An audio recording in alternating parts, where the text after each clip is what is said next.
Ona thengia thirikari gukorwo ikiheana ciiraniro cia kurumbuiya arĩithia guthama kumahatura kumanagia na ng'aragu ya mahiũ, arĩithia aya maroneka kwaga gwathĩkĩra rĩtana rĩa thirikari rĩa kuhe indo cia andũ arĩa angĩ gĩtĩo, noguo makaingĩria mahiũ mao mĩgũnda-inĩ ya arĩmi na kumatũngia hathara ĩtangĩtarĩka.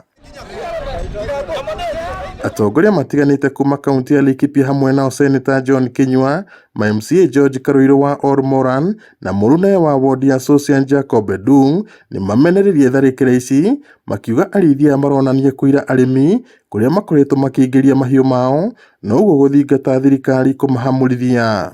Kĩũria kĩrĩa tũroria thirikari nĩ atĩrĩrĩ, na tũkoria mũthamaki wa bũrũri, bata mũnene wa thirikari nĩ kũgitĩra maica na indo cia andũ arĩa mamethurĩte kana andũ arĩa me bũrũri ũcio. Rĩu nĩ tũrarigwo thirikari nĩ yugĩte maita ti rĩmwe ti merĩ ti matatũ atĩ indo ici cia arĩithia ya indo ciao nĩ cikweherio. Nĩ moragĩte thigari 10 na kĩndũ, makoraga wananchi 30 na kĩndũ, na gũtirĩ kinya rĩroywo. Ombi langu kwa serikali itoe hawa watu wageni yote katika sehemu hii, awashio wenyewe nafasi ya mashamba yao because wako na right ya kuishi kwa mashamba yao. Mogete ngero ici iratabanio oro mũthenya nĩ arĩithia aya arĩa methaĩte na matharaita matiganĩte ta matimũ na mĩcinga, na ũguo gũthangania kana nĩ hinya makĩrĩtie thirikari kana nĩ thirikari igondereire wĩigĩrĩrĩki-inĩ wayo wa kũgitĩra andũ na indo ciao ta ũrĩa ũrĩ watho.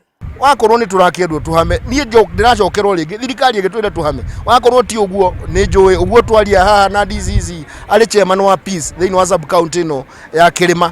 Nĩ njũĩ makinya macio nĩ makuoywo na rũciũ kĩroko gĩa thaa 1 kana thaa 2 ng'ombe ici ciothe irĩ gũkũ itarĩ cia gũkũ cieherio nĩgetha andũ aitũ matigwo na thayũ. Marenda thirikari ĩkĩmĩtũke kũmahamũrithia na oho kuongerera namba ya maabitha a ũgitĩri mũhohio na kũmathaya wega itemi-inĩ rĩa kũgacĩrithia ũgitĩri mwena ũcio. No kĩrĩa gĩbataire gũkorwo gĩkĩongererwo nĩ thigari cia NPR. Tũigua kiuga gũtinda werũ nĩ kũmenya na werũ ũngĩmenyeka nĩ arĩa matindaga kũndũ kũu.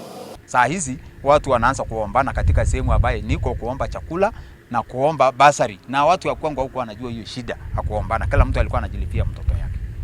Girifoto Inooro TV kuma kaunti-inĩ ya Laikipia, njĩtagwo Peter Mwangi.